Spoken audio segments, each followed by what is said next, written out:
pessoal, sejam bem-vindos a mais um vídeo do canal. Nós somos a Beto Rec do Moçambique. Como de sempre, pessoal, hoje vamos reagir a mais um vídeo muitíssimo interessante para a história do Brasil. Eu gostaria que falasse nesse vídeo sobre a história de Moçambique há 100 anos atrás. Mas o que nós temos aqui são poucos dados fiáveis sobre esta situação, mas iremos pesquisar melhor ou podemos trazer para cá para o canal. Ok, pessoal, sem mais delongas, agradecer a todo o pessoal que tem nos assistido e pedir que se inscrevam, dê uma forcinha ali, apesar do número estar a decair. Então dê-nos mais força aí para podermos continuar a trabalhar. Ok, hoje vamos cá reagir um vídeo com o tema Como era o Brasil 100 anos atrás, não é? Como viviam os brasileiros em 1921. Será que a vida deles antes é melhor que a de hoje? Porque hoje o Brasil, para mim, na minha opinião, o Brasil é uma potência mundial. Ok, já vamos aqui direto ao vídeo para ouvirmos aqui e vermos como é que viviam os brasileiros. Temos aí no vídeo uma imagem sobre a primeira moeda do Brasil, que é reis sem reis, né? O curioso, temos aqui República dos Estados Unidos do Brasil. República dos Estados Unidos do Brasil. Eu acho que irei pesquisar, não posso comentar muito porque irei pesquisar melhor sobre quando que o Brasil deixou de ser República dos Estados Unidos. Hoje parece que o Brasil é uma federação. Ok, temos aí o vídeo oficial que estamos cá a comentar, é do canal Uma História a Mais. Então todo o crédito é direcionado ao canal. Ok, pessoal, vamos prosseguir. Em 1921, no Brasil, você talvez tivesse no bolso uma moeda como essa, no valor de 100 réis, ou um tostão, como era chamado na época. Com ela era possível comprar 8 bananas nanicas, ou então 6 balas de coco. Vamos que você tivesse mais, 2.000 réis. Esse valor era muito? Na verdade, era pouco ainda. 100 anos atrás você comprava 2 dúzias de ovos ou então uma galinha. Olá, amigos da história! Nesse período aí o Brasil era outro, tinha em torno de 30 milhões de habitantes, uns 15% da população atual, e mais ou menos a metade dessas pessoas já vivia nas cidades. Mas o país ainda era fortemente agrário, muito dependente das atividades rurais. Até porque, olhando para este vídeo que o Brasil há um tempo atrás era dependentemente agrário, acho que foi isso que tornou o Brasil uma potência atualmente. Atualmente já depende de vários recursos, mas também dizer que a riqueza ou a economia era baseada na agricultura, acho que deu um grande impulso para nós vermos o que o Brasil é atualmente. Para quem não viu o vídeo anterior que eu comentei cá, que eu reagi, falava sobre primeira imagem rara, não é, da escravatura ou da escravidão no Brasil.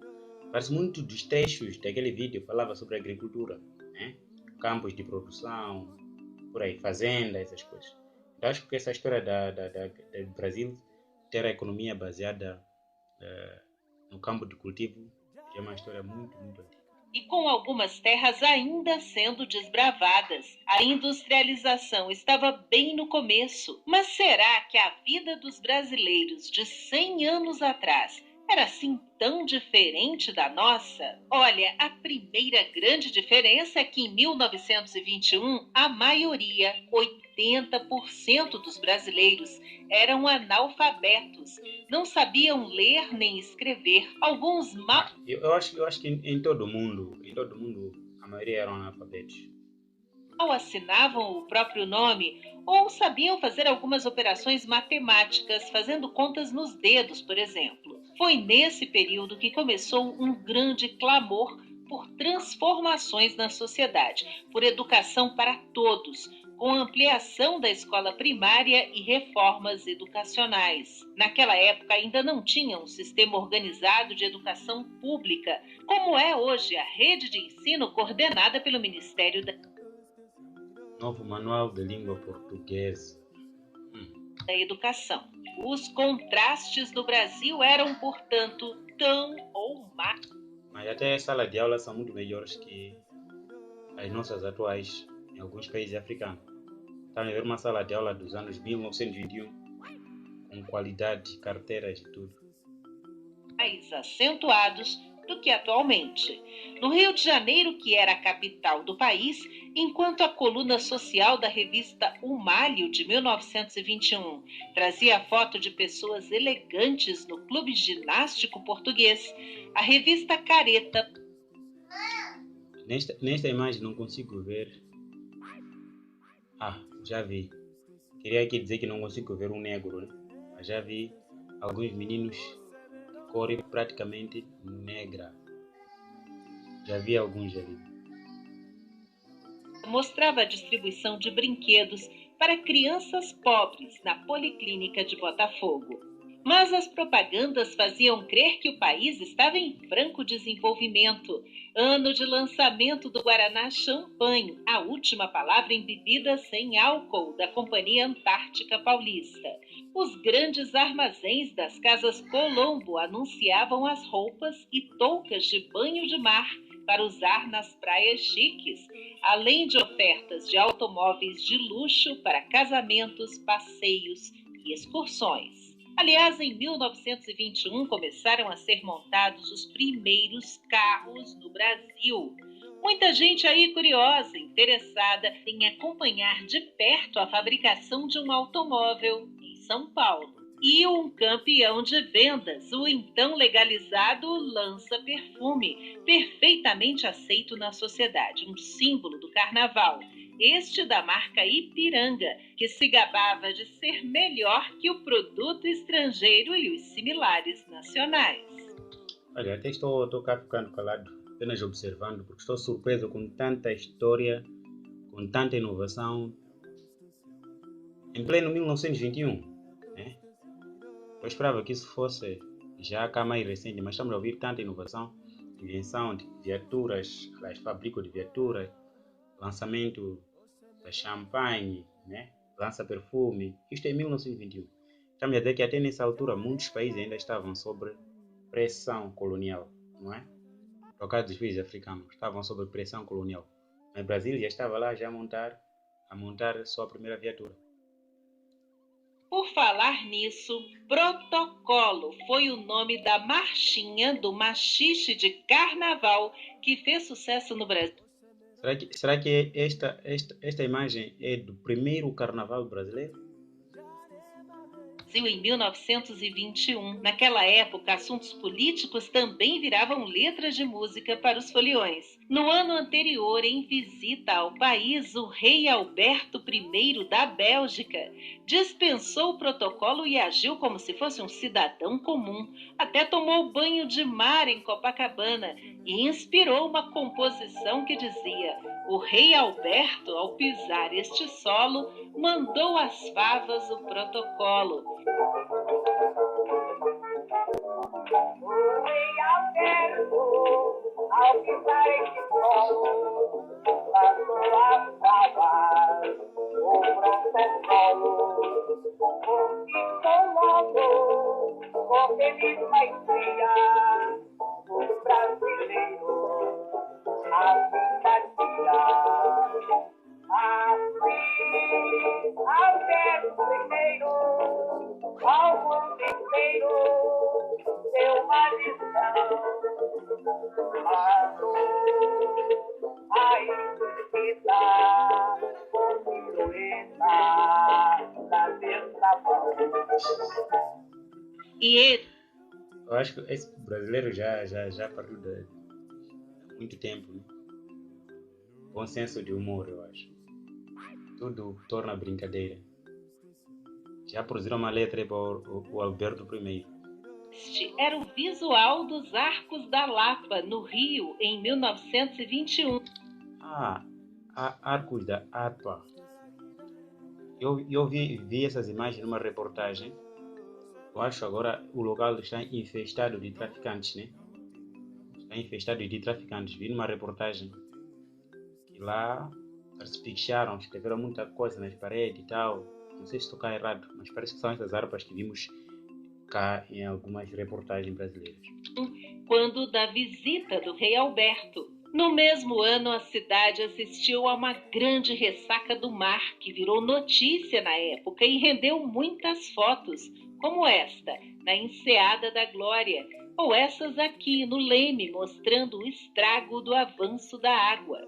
E aqui temos um registro também do Rio, da recepção no Palace Hotel do Conde de... Sim, ele ainda era vivo, com o filho dele, o príncipe Pedro de Alcântara de Orleans e Bragança, primogênito da princesa Isabel, ela que acabou morrendo em 1921, ou seja, há 100 anos. Essa foto foi horas antes de eles embarcarem para a Europa. Esse aí era um palácio que não existe mais, o Monroe, que nesse período, no Rio de Janeiro, era a sede provisória da Câmara dos Deputados e depois abrigou o Senado. O prédio foi demolido em 1976. Esse outro lugar aí também não existe mais, mas existia em 1921, como mostrado no registro do famoso fotógrafo Augusto Malta, da saída das pessoas da última missa celebrada na igreja de São Sebastião dos Capuchinhos. Eu queria muito entender por que demoliram, se já não existe. Queria muito entender por que demoliram e deram lugar a quais obras.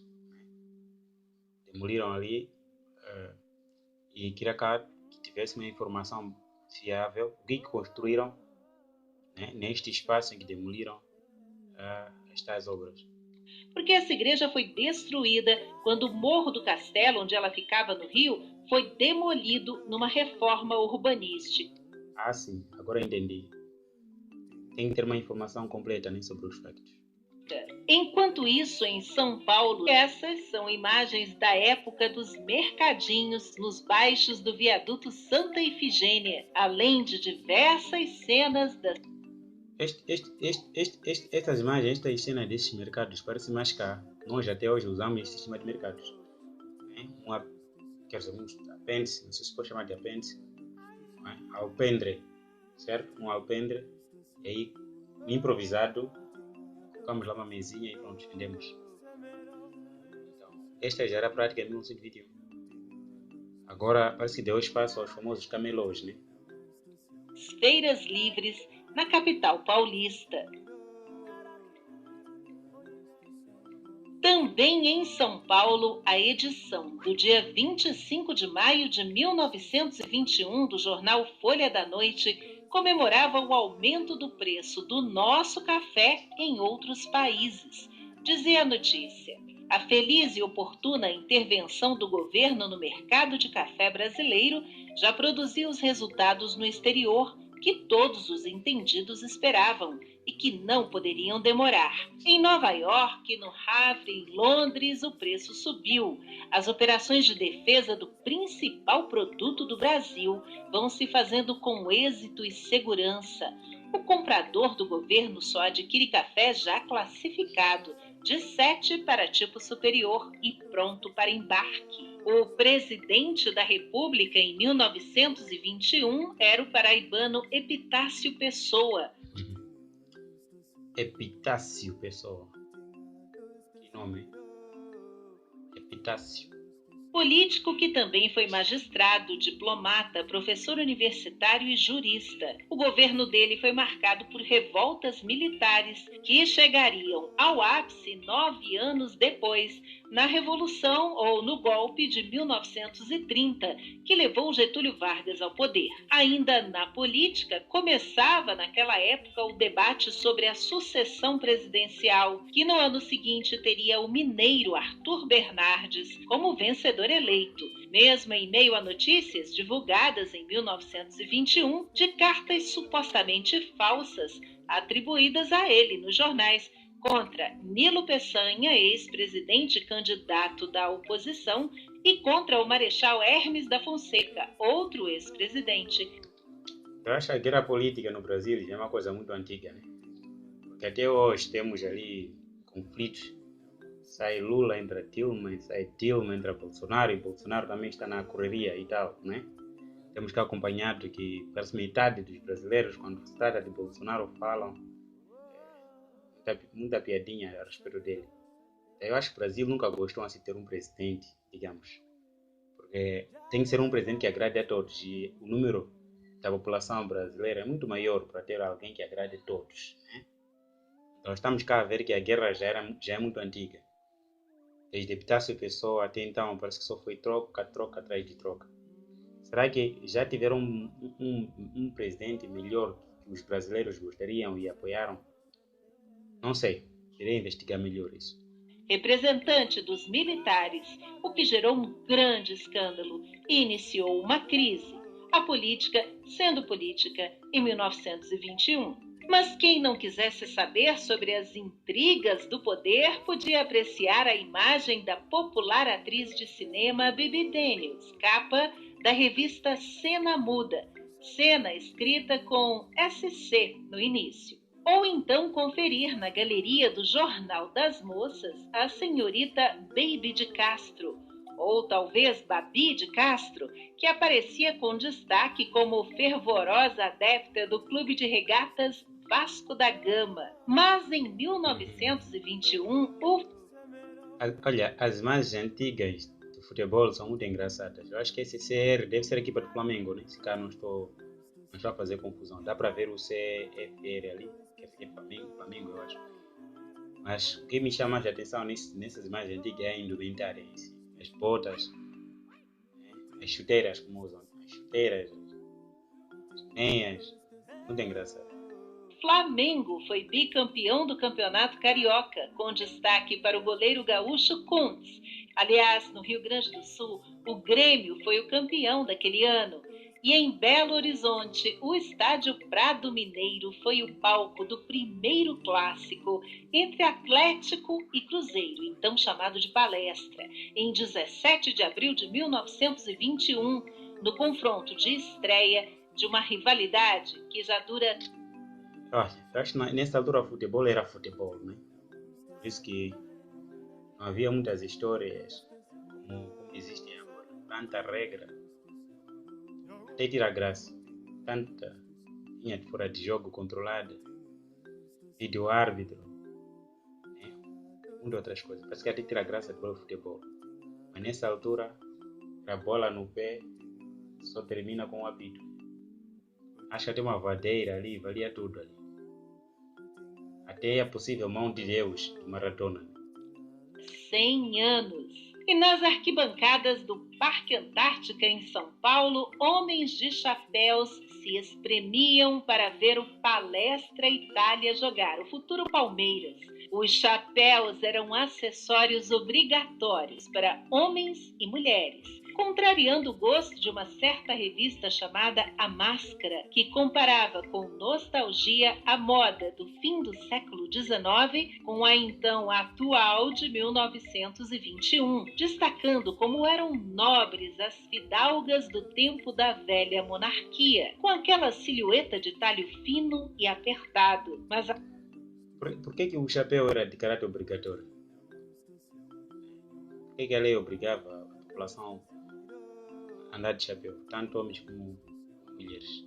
Agora, essa moda de vestidos mostrando as pernas, chapéus entrados na cabeça, sendo quase impossível saber a cor dos cabelos. Mesmo assim, a revista comemorava o fim dos coletes sufocantes e o alívio para mulheres poderem se movimentar mais livremente. Mulheres livres eram a preocupação das autoridades em Belém do Pará, em 1921, que impuseram muitas restrições à prática da prostituição com a fiscalização sanitária numa guerra contra a sífilis. As mulheres eram examinadas mensalmente. Carteira de identidade. Mariana Pereira de Oliveira, Serviço Médico Policial das Meretrizes, profiláxia das doenças venéreas e fiscalização da prostituição. Acho que já, então, se for fiscalização da prostituição, acho que até esta data já havia sido oficializada. Já tinha sido oficializada a prostituição. Bom, por médicos e recebiam carteiras de identificação, com permissão para exercer a atividade apenas em uma área específica da cidade. Ainda na região norte, caminhando pelas ruas de terno e chapéu, podia-se chegar até aí.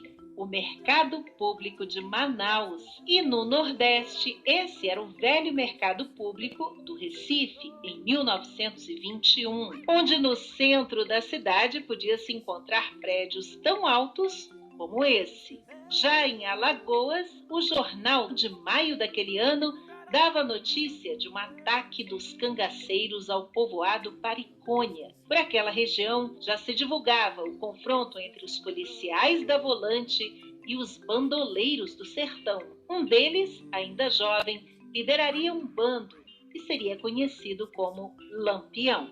1921 marcou o início de uma série de mudanças pelas quais o Brasil... Mas também pelas imagens, as pessoas eram muito mais elegantes, né? Vestiam-se sim de chapéu obrigatório, casaco e tal, mas havia muita elegância. Noto que havia mesmo um pouco de sensatez, né, nos seus vestuários. Já atualmente há muito pouco pano nos corpos. Muito pouco pano nos corpos. Passaria, que marcariam a história. Vejam esta imagem. As pessoas muito estão mesmo muito elegantes. Ok, muito elegantes. Do país até hoje, 100 então, anos pessoal, depois. vocês acharam do vídeo? Já disse que o canal oficial de onde extraímos o vídeo é uma história a mais. Podem passar por lá para poderem ver o que eles têm de engraçado e o que tem de história divertida. Dá para passar o tempo vendo. Ok, então nós ficamos por aqui. Agradeço por terem feito companhia até este exato momento. Então se inscreva no canal, dê uma forcinha ali. E qualquer sugestão de react, melhoria, podem deixar nos comentários. Até mais.